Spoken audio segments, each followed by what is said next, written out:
Welcome to this edition of Roots of Justice, Nebraska. This is the first in a series of television interview programs featuring conversations with underrepresented groups in Nebraska. Their stories have often been excluded when the history of Nebraska is told. The purpose of Roots of Justice Nebraska is to promote better conversations about our state's history. With a deeper understanding of why things are as they are today, all of us can imagine a better Nebraska future. Good day. I'm Martha Ellen Florence, retired media professional and a graduate of the University of Nebraska School of Journalism. Additionally, I'm passionate about leadership development and frequently facilitate courses in that subject. And that is why I am so excited and honored to be with Mr. Preston Love, Jr. Preston is a distinguished thought leader, author, award-winning journalist, and an activist who served as Jesse Jackson's campaign manager during the 1984 Democratic primaries. And you recently ran for political office and was the very first black person in Nebraska to receive the support of a major political party before the United States Senate. You're a native of Omaha and the founder of a nonprofit organization, Black Votes Matters. And more importantly, you're a historian, and you wrote one of the chapters in the Roots of Justice. So can you talk to us a little bit about how your experiences growing up in North Omaha influenced what you wrote and how you become a historian and all the things you've done in your career? Would it be out of order if I said I have no idea? No, but I surely have a full life to reference as it relates to how it all shaped who I am and what I'm committed to. It surely was not something that was in my bucket list at any point in my life. It has been an evolution. I would say that what has shaped me most is the good, the bad, and the ugly of having grown up in Nebraska, in Omaha, and in particular in my beloved North Omaha. We surely had it all to shape my development and later in life, my commitment to inclusion and in community engagement, which I surely experienced in my life uniquely. All of the, as I mentioned, good, bad, and the ugly, but my father and grandfather were alive and were observers of the two lynchings in the Omaha area. And then in my lifetime, I experienced the redlining, and I experienced school segregation. I experienced discrimination and racism in my own life, in my own hometown, in my own community. All of that helped shape me. I surely would say that my life experiences were changed as I left Omaha after graduating, as you did, from the University of Nebraska in Lincoln, years before you, I'm sure. But as soon as I received my degree, maybe unlike you, I got out of Nebraska and I traveled. I worked for a large corporation for 15 years.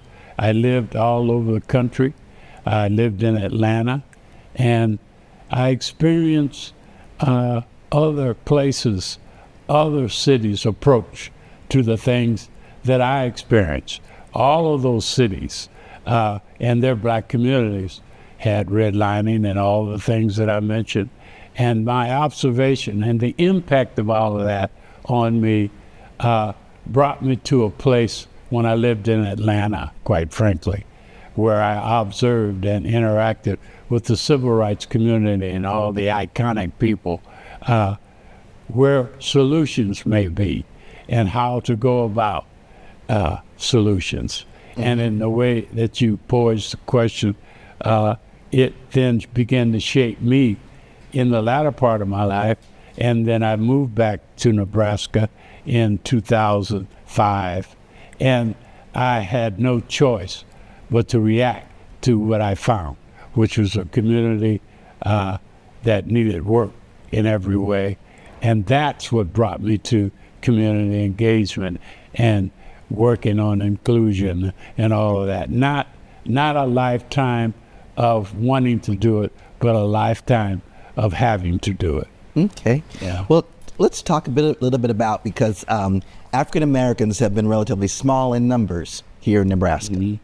And the experiences that you've had, the historical record reflects the formative role that African Americans played in Nebraska history. So if one is to know their history of Nebraska, can you talk a little bit about Nebraska's history and how black people influenced? Yeah. And it made a difference. Well, what might be surprising is I described this manuscript about the African American experience in Nebraska. Most people think I made a mistake and I should have said Omaha or Lincoln. No, not so. The African American experience in Nebraska has been in the entire state of Nebraska. And what jumps right out at you with very little study, but some study, is that African Americans were here before Nebraska was a territory.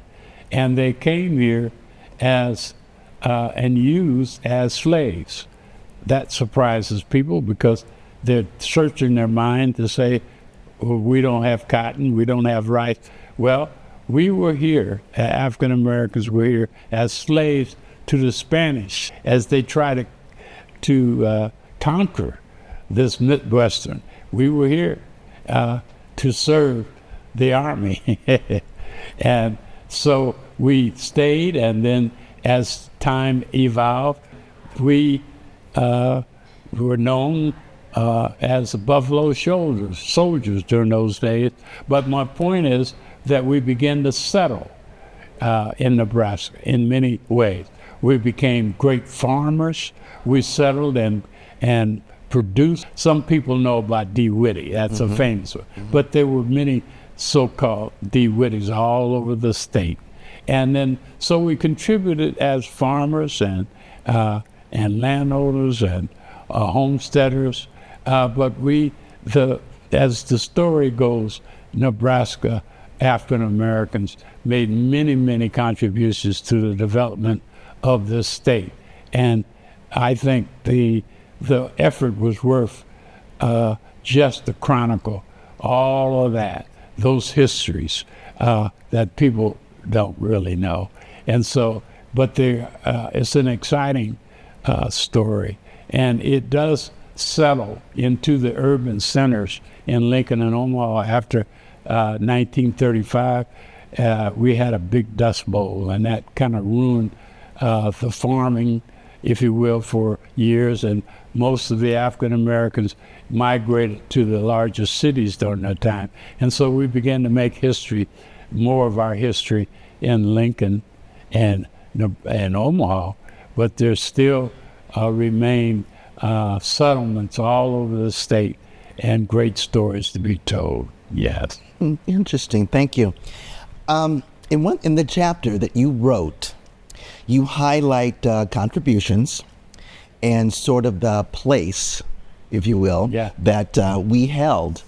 But you also highlighted some of the more, for lack of a better word, unpleasant issues that we experienced that created the racial divide. So can you talk a little bit more about those experiences and the multiple gains in the civil rights struggle that you experienced that led to the Civil Rights Act of 1969? Oh, the Nebraska's 1969 Civil Rights Act. I surely would do that. That law in 1969, it was more not about the things that we would think of as we did in the 1964 Civil Rights Act. It was a different view. It was dealing with some of the things that were on the Nebraska legislative books like interracial marriages and what you blacks could not do. It was not about it. That is probably in the bigger circle of civil rights, but it dealt with some crazy things that needed to be fixed.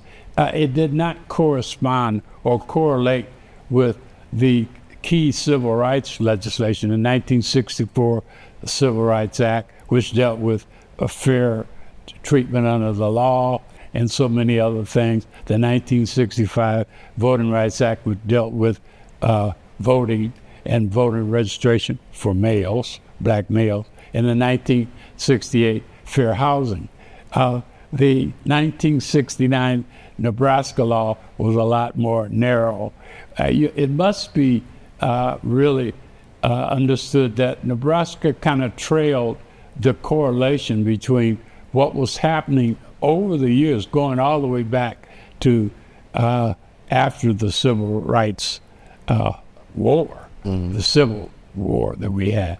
The correlation between those factors, the 13th, 14th, and 15th Amendments, then the Reconstruction, then Jim Crow, all of those evolutions, the Reconstruction period was happening in Nebraska, but it was a delay.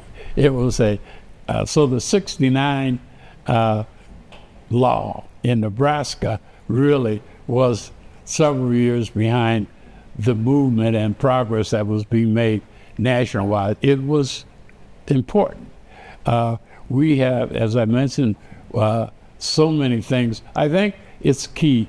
The 1969 law that you referenced happened in the same year that one of our young ladies in Omaha, a 14-year-old young lady by the name of Vivian Strong, was shot by a policeman in the back of her head and killed her. By the way, never adjudicated, never found guilty. But that particular year is a paradox because we had that law, but at the same time that law was passed, and this the African American community tore up its own community. We had riots, civil disobedience at its highest level, and it stopped progress in Omaha, if I may say, for 50 years. It started in the same year as we had that Nebraska law. I would say it's important to add to this discussion in that time frame.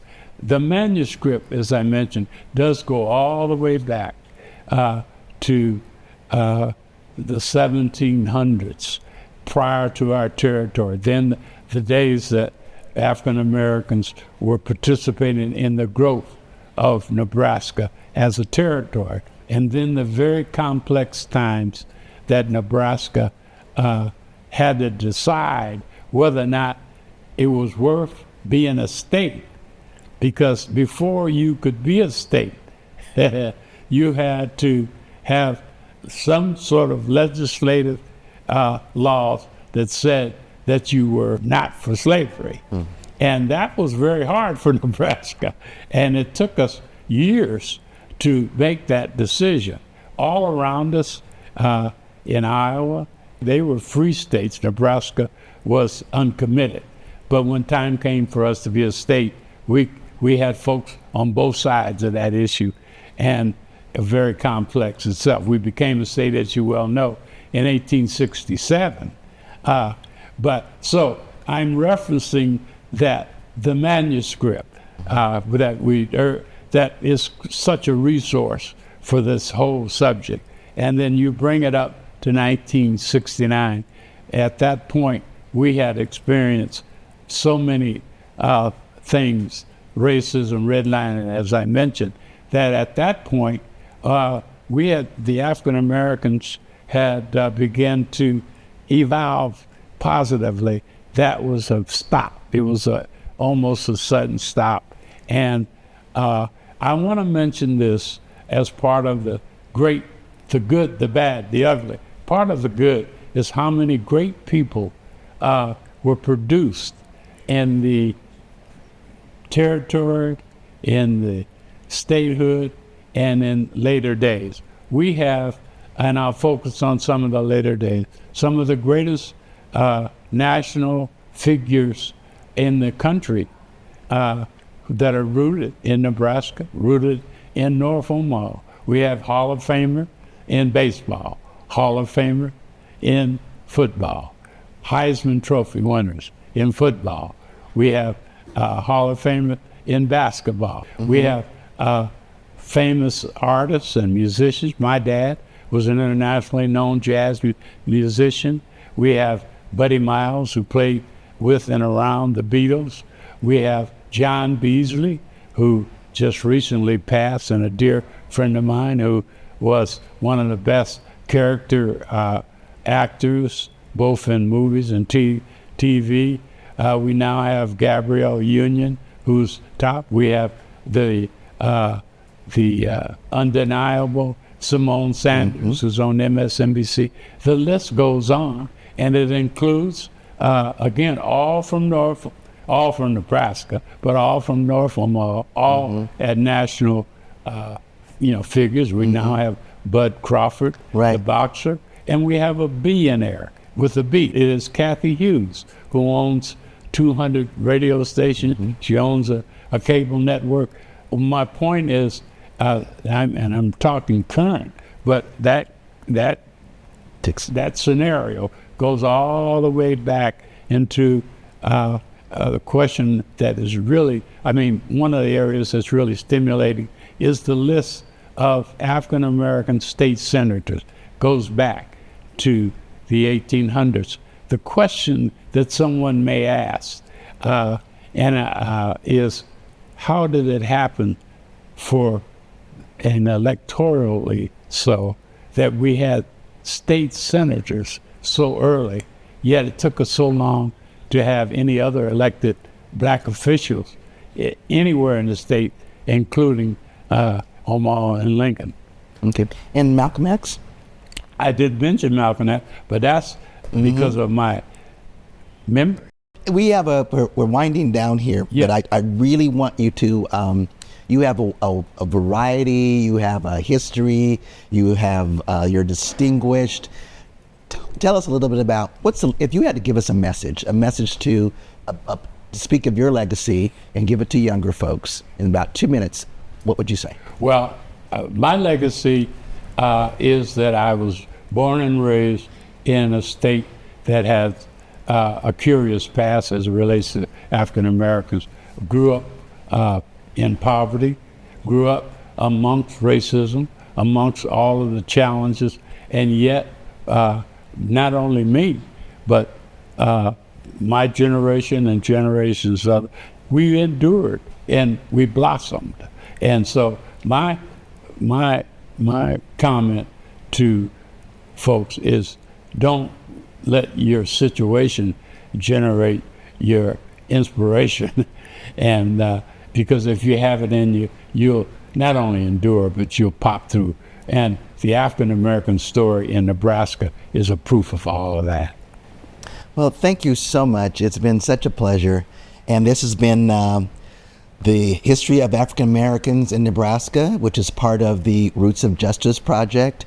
And once again, thank you so much for the chapter you contributed, sharing a little bit about who you are, your legacy, and some of the exciting things that I want you to schedule me in for a 3-hour session. Absolutely, absolutely. But thank you so much. My pleasure. Yeah, thank you.